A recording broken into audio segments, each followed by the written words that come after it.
Now what we're going to do here is an example of a problem that's going to bring up something that it's kind of unusual. You wouldn't get to it with normal calculations. It's sort of this weird little revelation that you can get when you learn to substitute and cancel units. We're going to do number 5. And in this problem, it says a car whose brakes are locked skids to a stop in 70 meters from an initial velocity of 80 kilometers per hour. And again, they're asking us to find the coefficient of kinetic friction.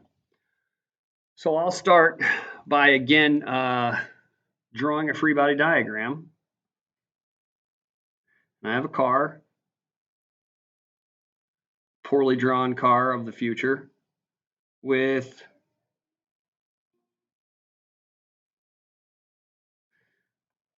skid marks out 70 meters. And what else do they tell me about this car? That its initial velocity is 80 kilometers per hour, and its final velocity is 0 kilometers per hour. And I'm supposed to find out what the coefficient of friction is. And that's all the information I'm given. So I'm kind of stuck. In previous problems, we've been able to say, well, since the force of friction is equal to mu times the normal force, I know that mu is equal to the force of friction divided by normal force. So I could go there again. But without the mass of the car, I can't find the force of weight. So therefore, I can't find the normal force. And I don't know what the force of friction is. I mean, we can put these force vectors on here, but we don't really have any numerical values to work in. So let's just do the best that we can with what we have. We know force and mass are related to acceleration. And given a distance, we could use this formula to find the acceleration. The little algebra magic, we can make it vf squared minus v0 squared over 2 times d.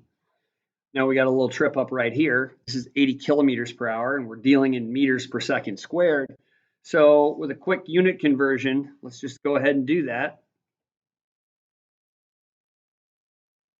If you're really good, you'll remember this in the future, that there are 1,000 meters in a kilometer, and there are 60 minutes in an hour times 60 seconds in a minute. So 1 hour is 3,600 seconds, which means my hours go away, my kilometers go away, and I end up with meters per second.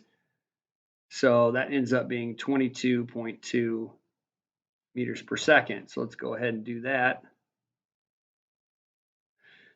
Oddly enough, that one's really easy to calculate. That's 0 meters per second. So in the absence of anything else, let's go ahead and just see if we can find that acceleration and go from there. Maybe that'll help us find our force of friction.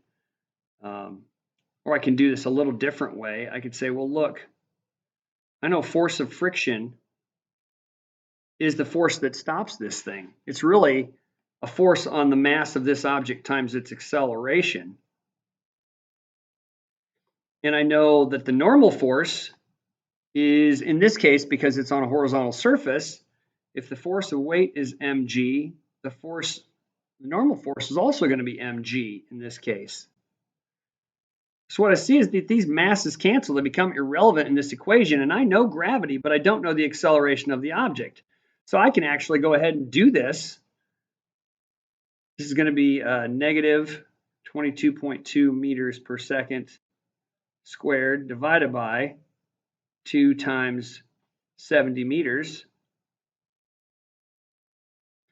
And I end up getting, let me grab my calculator for a second here.